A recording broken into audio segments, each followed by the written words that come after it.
Hello and welcome to this jazz guitar lesson. I'm Chris Whiteman and thanks for joining me. Today's lesson is the first in a series where we're going to look at how to play a walking bass line and integrate comping with shell voicings at the same time. This is a nice skill set to have, particularly in a duo situation if you don't have a bass player and you're accompanying another instrumentalist or a vocalist. You can incorporate this concept into your solo playing. And it's also helpful to explore this concept so you have a better understanding of the types of lines that a bass player plays while they're walking through the changes. So I mentioned this is a three-part series. Today is part one, and we're going to focus exclusively on the bass line itself. Part two, we're going to add some shell voicing comping with the bass line. In part three, we're going to introduce some syncopated comping against the bass line, as well as add some passing chords. For this series, we're going to be using the jazz standard Autumn Leaves in the key of G minor. So the first thing we have to do is build a bass line, and I've already created one for you.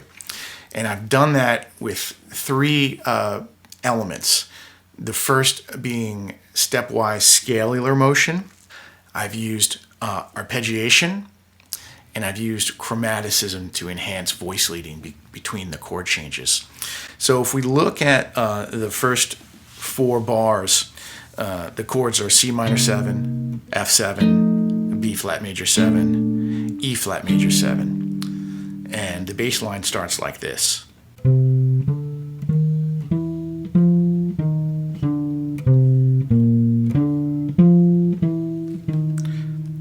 Right? And so that has all three elements. So I start on C minor, I walk up the scale, right? So root, second, flat third.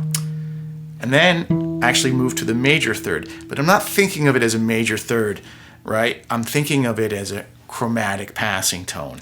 And that's going to lead me right into my next harmony, which is F, F7, right? So, and now I'm on F7. I want to move to B flat major 7. I'm just going to come down the scale. F, E flat, D, C, B flat, right? So against the F7 it's root, flat 7, 6, 5, and then I'm at the root of B flat major 7. Here, what I did, I arpeggiated the B flat triad, major triad, B flat, D, F. Now my next chord is E flat. I have one more beat to fill. I need to get to E flat, I'm on F, so I'm going to use my chromaticism. I blow through E natural, and that pushes me right into E flat. So again, that line sounds like this.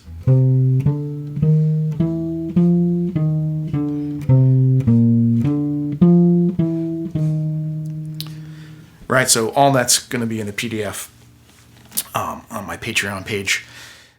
All right, a couple other things to mention about this bass line. The bass line is going to start on the root of each chord, and I'm going to be using all downstrokes with my right thumb, using the flesh so that I get a nice warm tone. And by only using my thumb, I'm keeping the rest of my fingers available so that when we get to part 2 and 3 of this series, we have these fingers available to add the comping.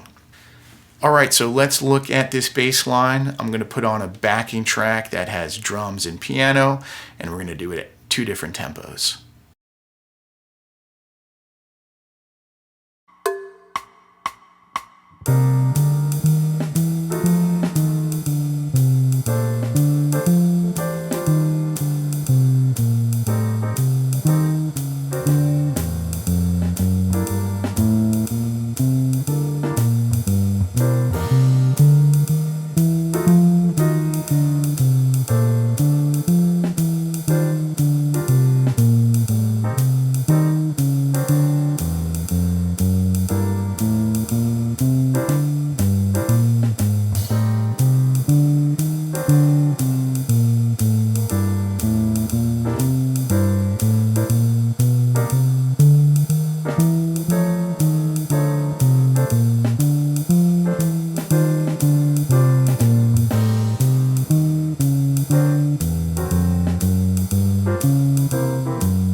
right, thanks so much for joining me. I hope you found this information useful, and I'll see you later this month for the next installment of this series.